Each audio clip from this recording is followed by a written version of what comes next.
Down here in New Orleans, there's always another holiday coming up on the calendar. Mardi Gras, then St. Patrick's Day, and Easter will be here before you know it. Let the experts at Louisiana Craft Butchers help you plan your next party, tailgate, or special occasion. They have plenty of different types of your favorite sausages, kosher deli-style pastrami, and corned beef, a New Orleans favorite. Call them today at 504-466-9788. But before you do, check out their website at lacraftbutchers.com and give them a follow on Facebook to get all the updates for their latest specials and recipes, like Manali's barbecue shrimp, Rocky and Carlos's mac and cheese, and an oysters moscas recipe, and plenty more. Just click on the recipes tab on their website, lacraftbutchers.com. That's Louisiana Craft Butchers, 504-466-9788, louisianacraftbutchers.com.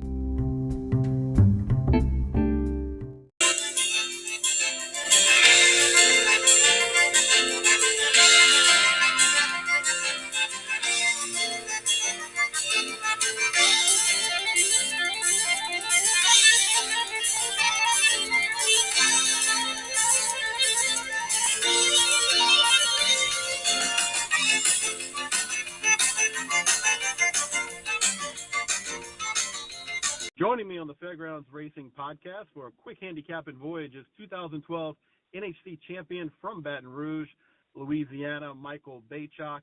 Champ, welcome into the pod. Thanks. I appreciate you having me. I know it's my first time. I'm a first-time starter, but I hope to perform pretty good. I think you'll be just fine. Now, I'm guessing, and it's strictly a guess, but the champ moniker had to have started with John Hurd in the room somewhere. I think Hurd was definitely not only he started it, but he also has perpetuated it. As you know, I mean, he gets his licks in verbally, and yeah, he's kept it going, and that's what I respond to from people now. The champ, I know to me Muhammad Ali was always the champ, but I can wear it at least around the track and among horse players. Yeah, talking about Hurd, I mean, people look at my kids and they say, man, your kids have so much energy. And I look at John Hurd and say, man, I wish I had that much energy. I don't know if you know this, but he played tennis at LSU. And I really wish I would have seen him on the court. I just cannot imagine how vociferous and aggressive and active he was on a college tennis court, which can be a place where, I mean, big players give it to each other and talk trash like you would never believe. I mean, they just go at it. And that seems, he found his place on an LSU tennis court. I bet you that would have been something to see, too, because he can talk some trash for sure. Well, we got Michael. You do the public picks for the New Orleans Baton Rouge Advocate as well, and I know you've done that for the last number of years. How's your meet gone so far? Tell us how your meet has gone so far, and what have been your impressions of the meet? Because it's been a little tough start to the fairgrounds with the turf and all of that. What's kind of been your impressions, and can the second half of the meet, expectations wise, hopefully get better than the first half? Yeah, I mean it's been tough for my public picks, which are in the Advocate, Times-Picayune, online. Sometimes I'm at 47%. I only pick two horses each race, so I'm at 47% either one, which is pretty good. But the return on investment for both is about 85 cents on the dollar. So, we're losing 15 cents. The second picks are better than the first, but I usually close a little bit better than I start. But as you said, I mean, it's just, short fields for the person like a handicapper. I'm just a value handicapper, I guess. I'm always looking to beat the favorite and look for prices. And in short fields and no turf racing for most of the meet, it's just been hard to find that. It's just so hard for me to recommend to the public, hey, go bet this 3 to 5 shot that I think should be 2 to 1 or something like that. So, but I try to give people, a lot of winners, not in a few, long shot plays. But yeah, it's been a tough meet. I'm hoping the turf course keeps coming along, and we get, a race or two a day to end the meet. That would be something nice because those fields are a little bit, usually, if they take those rails down, we can get a larger field. I see some of the races are drawing like 15 and 16 entries, but they can only run Right. 8, it seems like, with the rails up and out. So I don't know. Have you checked out the inside of the course? Is it looking any better in the last couple of weeks? It's really hasn't. I haven't noticed it much difference in the turns. It's still pretty tore up. I know they're hoping to talk with maybe February 1st in the next condition book. Bring the rails a little more to the inside. It's interesting the turf course is playing, completely to closers, really. Just a few turf races they've had. A lot of races are off the pace, grandstand side, so that's something to really take into account. If you can focus on some closers, maybe if it keeps playing like that for the weekend. But I don't know. I don't know if they're going to get the whole turf course back before the end of the meet. Yeah, and I wrote about that particular bias right in the newspaper column right off the bat, because I know from last year, I know it's counterintuitive, but every time they put the rails out, even when the course is in great shape, it favors horses on the outside and that run on the outside. Now this year, as you get closer to the inside of the main course, the ground is really not very good. And so, if you're on the lead and on the rail, you're in a very bad position. And most of the jockeys have noticed that. And so you'll see, as the turf races tomorrow or Saturday go off, you'll find jockeys who have speed horses that'll come way out in the middle of the course. That horse, I think on Saturday in the stakes, Ouvray. Whoever was riding, I think it might have been Florent Giroux, on the lead, but had that horse like 6 pass off, and that's how you have to, not all jockeys know to do that. Maybe some of the out-of-towners won't, but I'm clearly looking for horses that are closers and horses that won't be stuck down on the rail somehow, because it's just not the right place to be. So we're going to help we'll see if we can help some of the bettors out here. It's 14 race cards, starts at noon on Saturday. We're going to let you focus in on the late pick 5. Low 15% takeout. There's 3 pick 5s on the card. There's obviously 1 first through 5th race. And the 5th race is really a key race because that starts the second pick 5, and that's the Marie Krantz Memorial, which is on the turf. So hopefully, they'll know early on whether we can at least get that race in on the turf, because it's really a key race for 2 pick 5s. But in the last sequence, races 10 through 14, that is 1 turf race attached to it too. We'll hit on that. So let's see if we can help the bettors out and go through this late pick 5. That should pay okay. As these big days usually get a lot of money in the pools. And we have 7, I believe, maiden special weights. We have an allowance race, a nice 2-turn allowance race for 3-year-olds, and obviously the 6 stakes races.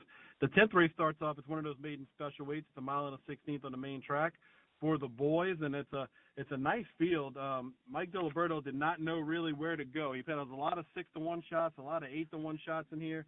Full field, tepid morning line favorite of 3-1 is Mobster. What do you think about this field, Mike? It's really loaded. It's loaded for a maiden, and I would agree with Mike that the horse to beat is probably Mobster. He ran against Banishing, who I think is a Derby horse. Ran fairly well, actually. But the horse that I kind of landed on is the outside horse, Silver Bull. I think there was a little buzz about this horse going into his maiden race, but as you know, Greg Foley rarely wins first time out, and he actually had a pretty good education day running that day.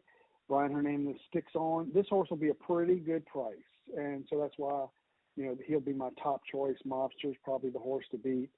You got a horse on the rail though, Onasa, who, depending on how the track is running, usually favors a little bit of the speed, and he might be lone speed on the inside. So those would probably be the 3 that I would use. If you're going even deeper, you could probably throw in the Asmussen first-time starter Kawhi Dan, but I'm just a little apprehensive about playing. This horse looks, the mama was a sprinter.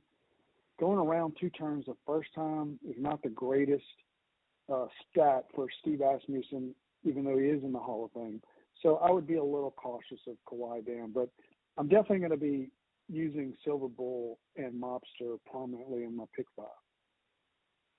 I think you and I have kind of the same mentality when it comes to the pick five. I'm a caveman player. I usually play just one ticket, and I'll try to single something that's of value, and then maybe hit an all button in a turf race or something like that. But I usually play, the one caveman ticket. Something I also do, if I go over in that first leg, I'll come back and play a pick four. But if I'm alive in the pick five, I'll kind of pass on the pick four. And the turf race here, a lot of players, I think if you can try to, in an open field, narrow your focus to 2 or 3 horses to kind of keep that ticket down, it really helps out. Is that kind of your thinking? Don't go too wide. Don't stretch kind of a wide net in that first leg. You want to try to focus on, 2 or 3 horses to kind of keep that ticket number in check? Yeah, and I'm always looking for a favorite that I want to beat, and so that I wouldn't include that horse into my ticket. This race does not fall into that category because I think Mobster, being the favorite, is a horse that I can't really take a stand against. But if I find a favorite that I just don't like, that's the race really. That's the sequence that really brightens my my horizon, because I'm thinking most people are going to have that favorite, and some people probably will single. And so if I can find a favorite I like to beat, that's going to be a sequence that I'm going to go all in at. Or if there's a sequence where I really like a horse that I think is going to be a longer price, not a favorite, and I can single that horse, that's a sequence I like, and that horse comes up in the next race, I think. Yeah, the 11th race on the card, the second leg of the pick five, is the Duncan Kenner Stakes, and it's going to be scheduled for the turf, 5.5 furlongs. Now, this is kind of where the weather comes into play a little bit. Are you going to have, your eyes on a mud pick to maybe, be able to transition kind of right away if you see a horse scratched, or do you just handicap for the turf, kind of cross your fingers and hope for the best? How does Michael Beychok approach that? So in the Chalk's choices, we're going to pick probably on Saturday, I think, for on turf. I'm not sure about the weather yet, but if it looks like it's just going to storm starting Friday, we'll make off-turf choices, but also make alternate on-turf. So we're going to, we do it both ways. But in this particular, I'm hoping this race stays on, because if it comes off, it looks to me to be just anybody's race. But this will be my best bet of the day, and I like the 4 in here, Evan Singh. I think this horse has some real quality sprinting on the turf. Runs very well off a layoff. Has won over this turf course. Stall's barn is starting to heat up a little bit. And has the right running style is the key. Like, this horse will be coming from off the pace, and even though it's a sprint, that's what you just have to be off the pace. So this horse just checks every single box. And finally, I don't think this horse will be the favorite. So this will be a single in the pick five. Other horses in here might look a little better, but they're coming even off of layoffs, or just have some question marks, or they're speed horses, which it's just not going to help them today. So on the turf, if they keep on the turf, Evan Singh is my strong single in the pick five. Evan Singh, 6-1 morning line, but a lot of them are under 10-1 here in this race. Mike went 9-5 on Maniwa, actually, as the favorite. Anguston, the horse that is 8 years old, that has one race in 2 years, which was a win back in June of 2021. I mean, that horse is 3-1 because that horse likes to win. You just don't know what you're going to get in that horse. But yeah, if it comes off the turf, it kind of falls into the lap of both Surveillance and Bango, and those 2 horses will probably be 6-5, 8-5, pending scratches and stuff like that. I like your pick. I like Evan Singh.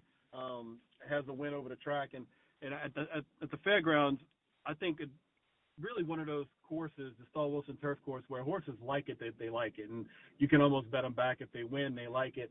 This horse did win over the turf course back, seems like a long time ago, but it was really March of 22, and Colby rode him that day. So, I like that pick. Evan Singh, a single for Michael Beychok there in the second leg. And I imagine if you're singling in that leg, that gives you the opportunity to kind of spread it out for the rest of your ticket. And the 12th race is the Silver Bullet Day. 4 3-year-old fillies, points on the line in the Silver Bullet Day. Last year, Lecomte won this race with only about a mid-70s buyer, if I remember right. The filly division was a little bit down here last year. It's kind of hurt by injuries. This year it starts out the big horse Hoosier Philly is not part of this race, but Amos is going to bring that one back. We're hearing in the Rachel Alexandra. The first 2 or 3 finishers from this race could be facing Hoosier Philly next month, Michael. What did you see here in this race for Phillies, the Silver Bullet Day? I think it came up pretty good. I mean, anytime you have the favorite from the Breeders' Cup Juvenile Philly in here, you got to think, well, hell, the race came up pretty strong. I mean, you got to Chop Chop was the favorite to win the Breeders' Cup Juvenile and didn't run a step, but the horse that beat her, Wonder Wheel, only by a nose in the Grade 1 Alcibiades, did win. So, this horse obviously has real good quality. Not too sure about, started off on the turf, though, then went to the dirt. I don't know, just at a short price, just red flags for me. Although, look, Brad Cox, on these days, the big stakes days, doesn't he seem to win every race? I mean, he just has a knack for pointing his horses to these big money days, and they all usually perform very well. So it's going to be hard to beat. But yeah, I mean, I went a little bit deeper. I like the 4 outside horses. Those are the ones I'll use. I don't really, depending on pricing, probably won't be betting to win on any of them. Although I was very impressed with, Amber Cascade's last race. I don't know who she beat, but she sure looked good doing it around the turn. And then also the first-time starter from last time, Forrest Chimes. Again, I'm not sure who she beat, but wow. I mean, she beat a 10-horse field. The second-place horse went, won. She won by 7. Second-place horse was off by 4. And, I mean, it looked like she had a lot left. So I think at a large price, Forrest Chimes would be a win bet, but I'm definitely using her. She should even, she loves winning first time out, going around 2 turns.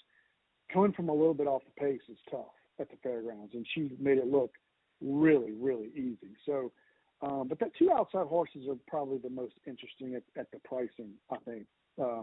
I'm not a what did Mike make those 2 horses morning line?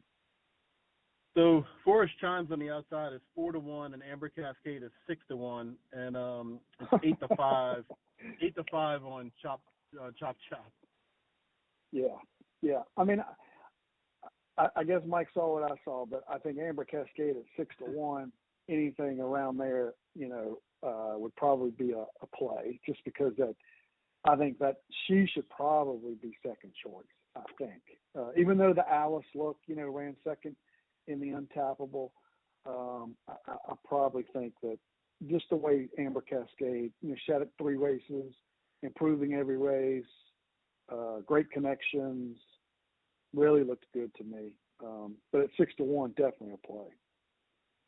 Yeah, I think this is the sequence. I think this is the race that obviously if Chop Chop wins, you could be looking at a very small payout. It could be under the $1,000 mark, or maybe a lot less than that. But this is the race where if Chop Chop gets beat, you know how it goes. One of the big favorites gets beat. That's what really puts the spurs to a sequence like this. And even if your Alice Look wins or Forrest Chime wins, and they're only 3-1, they'll play bigger in the pick 5 pool, because I think a lot of people could be leaning on Chop Chop when they see the morning line, they see Brad Cox, they see Florent Giroux taking over. Do you kind of agree with that assessment? I do. I mean, I think this is a race where this would be a possibility where you could play against Chop Chop and just leave her out. I'm just not sold. I mean, I'm just really not sold. I don't know that a horse that started on turf and then went to dirt, I'm just not sold, and especially at a short price. I would be willing maybe to take a swing here and say, okay, but if I'm going a single in the race before, it kind of gives me the flexibility to go ahead and include, the favorite Chop Chop here, because sure, I mean, I guess I could see her winning by, a couple of lengths, but if she runs the race that she ran in the Alcibiades, I mean, that's just not a style that is going to favor her today, running from way off the pace. So we'll see. Very right. Short price, hard to take. Yep. The 13th race on the card. Let's go to the Louisiana. It's the older handicap kind of division, the Grade 3 Louisiana. presented by Haggard here. You're looking at a nice field of older horses, but there's some question marks. And, in my opinion, I think a lot of people might lean towards Zozos. To me, there's a lot of red flags kind of in the way I handicap. Zozos is a 3-1 morning line favorite. He's taking on a field here of some salty older horses. And I know he likes fairgrounds. He's got 2 wins, Mike. But Zozos is a 3-1. Brad Cox has 2 in here. Actually, besides Zozos, he's got Forza Dioro. This race on paper is more competitive than I think people may think, who may just run straight to Zozos and try cashing. What do you think? I agree 100%. I think it's very competitive. Zozos looked good winning that last race off the layoff, but it was a long layoff. Is he able to come right back? I don't know. Short price. He didn't beat anything, last time out, so he sure should have looked good doing it. The time came back pretty good, but this is like you said, it's a salty field. I mean, these horses in here love to win, every one of them. I mean, they're all winning, at 40 and 50% clips almost. And you got a couple of horses that have won over the track recently. You got horses that like the track. It's probably the most competitive race of the day. You could almost say, I think almost any horse in this race could win it. And I don't think you can say that about any other race on the day. I ended up landing on Run Classic, I guess because he has a win over the track here last year. He may not have liked both the distance and the track at Oaklawn last out, but he can still get a little bit better. He's only a 5-year-old, and the Calhoun barn, everything they're running is just running, their best race that they can. And this horse actually beat Happy American 2 back. So I think Run Classic, again, I don't have the morning lines here, but I think he ought to go off, somewhere north of 5-1. And I think that would be the play for me at that price. But you can't, Zozos is probably the horse to beat for sure. Yeah, Zozos is improving. I think, I think if you're going to catch Zozos and beat him, this might be the race to do it before he kind of grows up, I guess is kind of the word I'm looking for. Run Classic is 4-1 on the morning line. Same price on the morning line as Happy American. I don't know about you. I was very impressed with Happy American last time out last month in the Tenacious. Great ride by James Graham. Had to hold off a very, very willing horse in Mr. Wireless, who was stuck way outside that day. I believe he was in the 11 or 12 hole going a route, which is not the place to be. Hasn't been the place to be all meet. But Happy American and Mr. Wireless both coming out of that race with Forza Dioro. I think that's the key race, and I might look to those 3 to kind of build tickets around. Run Classic, you get the odd cutback, right, from 1 1/8 to 1 1/16. And like you said, Brett Calhoun has just been on fire. Everything they're running out there is doing well. But Brett doesn't have just Run Classic in this race. He's got Mr. Wireless, who give me your thoughts on Mr. Wireless. Is he a horse you're going to include on your tickets? Yes. He looked like a winner, mid stretch, old handicapper. I used to, buddy around with, horses. And I think he actually took the lead. It doesn't show in the form here, but I believe he took the lead. And any horse that had the lead in the stretch and then got run down, was always a bet back for that guy. And he's dropping a couple pounds. I don't know if people really pay attention to that much anymore, but, he carried 124 that day. And he's carrying 120 today or Saturday. And on the other hand, Happy American is picking up 4 pounds. So, it's like an 8-pound shift, and there really wasn't that much between them. Look, no. It could just come back down to those 2 again, because they did. They both ran winning races. Happy American got the W. Mr. Wireless got second because he, was compromised by a trip, probably wide, and but each one of those certainly worthy. And again, like I said, I think almost any horse in here could win it. I'm gonna try to narrow it down to 3 or 4 though, and lean heavy on Run Classic. That's a great point about the weights. Noticing that with 1 or 2 pounds, I don't think it's that big a deal. But you're right. That's a big shift in weight from one horse to another, from horses that were barely separated at the wire. down the stretch, Happy American kind of drew off because I think Mr. Wireless just had to be used so much to get position and kind of get there. And Deshaun Parker rode a great race. I think you got to go pretty deep in here. I don't think I don't think a single. If you're single in this race, you got to get really lucky because it's a deep field. So I think you got the right idea in that race to kind of spread out and see if we can catch a price. Last race on the card is the big one. It's the Lecomte Stakes, and it's for the 3-year-olds. I have a question for you. This was a pod, Mikey D and I on the pod this week we did, so I'm going to give you a shot at the pod trivia question. And nobody has come within 4 years of this question yet, so the pressure's on you, okay? Mm-hmm. Nobody has come within 4 years. Okay. How long has the Lecomte been a Grade 3 race at the fairgrounds?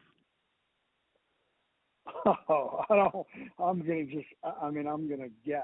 I would guess it's been 9 years. That's about where everybody's pretty much guessing. 2003, it became a Grade 3 race, and it's kept its Grade 3 status for 20 years. 20 years. I mean, it's obviously, look, I mean, we get, the fairgrounds, if you just look at who's come out of here over the last few years to go on and win bigger races, it's really kind of comical, the disrespect that they give, not only the Lecomte, but the Oaks and the Derby, and most of the prep races, the Risen Star. I mean, we've especially on the filly side, the Fairground Series has produced, some of the best fillies in the country every year after year for the past 20 years. So, they don't get the Grade 1 or Grade 2s. It's just because it's the fairgrounds. But a Grade 3, I guess we'll have to just take what we can get. 20 years of it, Grade 3. That's crazy. Yeah. Crazy. So in the Lecomte, I don't know if you know this, but Itzos is coming out, one of the Paulo Lobos. Yep. So it reduces it to a 7-horse field. Derby points on the line. The first 5 finishers are going to get Derby points. Which way did you go in here? Did you have a good lean? I did have a good lean. I'm a little less leaning that way after Itzos is coming out, just because I thought he would create quite a bit of pace in the race, which I was hoping was going to favor my choice. But now it looks like, Echo again, the 1-horse, Asmussen. I'm worried that this horse might be able to get, pretty clear. I'm hoping Graham on Confidence Game, who has some speed, and also, do you know if Tappett's Conquest is running here or is running? I think he's entered in the 9th as well, isn't he? Yeah. Earlier in the week, we had heard that Brad Cox was leaning toward the allowance race, but as of today, and today being Thursday, now we're hearing he's going to stay in the Lecomte. So I guess it's a game time decision. I'm going to go ahead and say he's staying in the Lecomte as of now. So let's look at it like he's in the race. So he should give it a little bit more pace pressure to the 1. I really like the other Lobo, Bromley. I watched both of this horse's races. Both were very professional. Was able to rate. I'm not sure, who he's beaten in those races, but I mean, he sure did do it very, very well. I'm not worried about the Simp win last time out, because he did win at Churchill Downs on the dirt first out. And I just think he's going to be able to sit the right trip.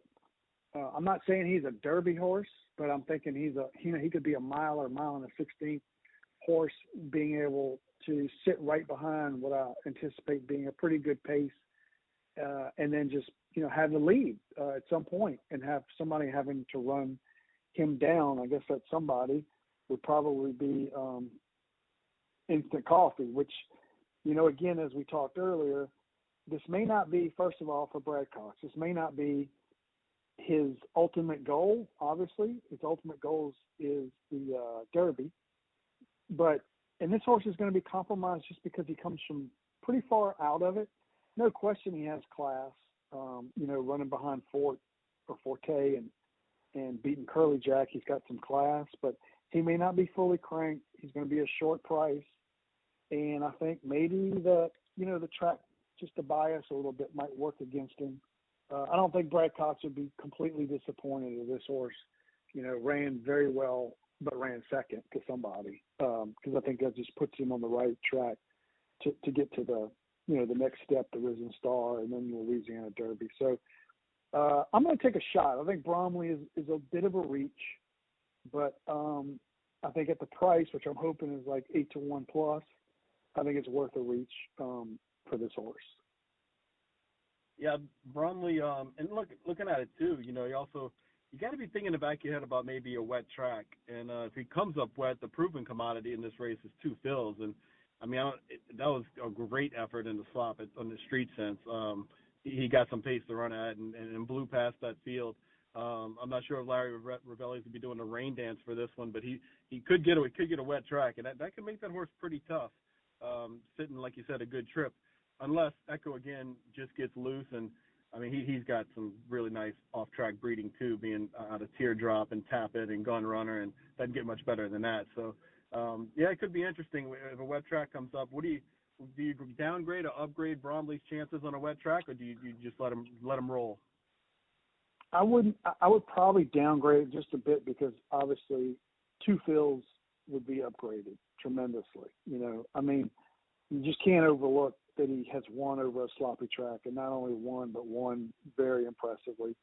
But as you said, a lot of them are bred, to run on the off track, including Bromley, who should handle it with no problem. I find a lot of the Candy Rides and also the Malibu Moons, and Candy Ride is the sire of Mastery, who's Bromley's sire. They handle wet tracks very well. So, I guess you want to maybe be a little bit closer though to the lead on with a wet track at the fairgrounds, which might compromise Instant Coffee, might compromise 2 fills. That's kind of just like that.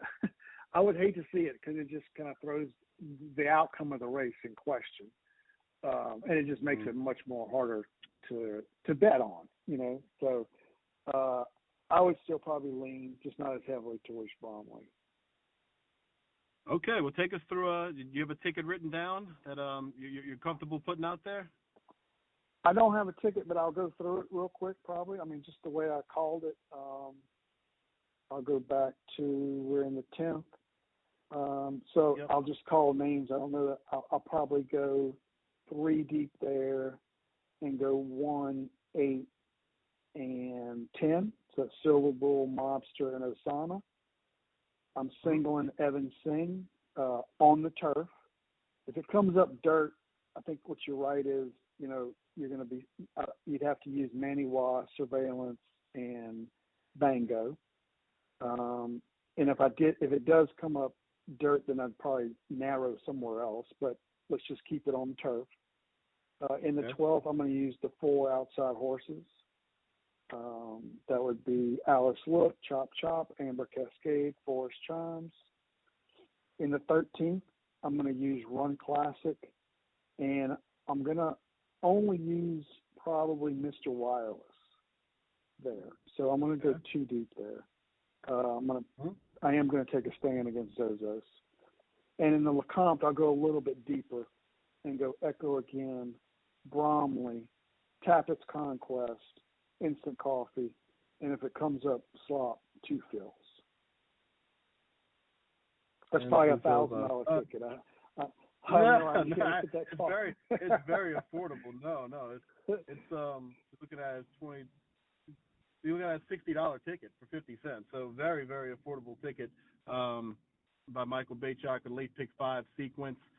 Michael, like I said, appreciate you taking the time. I'm glad we got to catch up and handicap some races. Best of luck to you, and hopefully I'll see you out there Saturday. If not, we'll catch up on the other side. Thank you. Sounds great, Chad. Appreciate the time. Enjoyed it.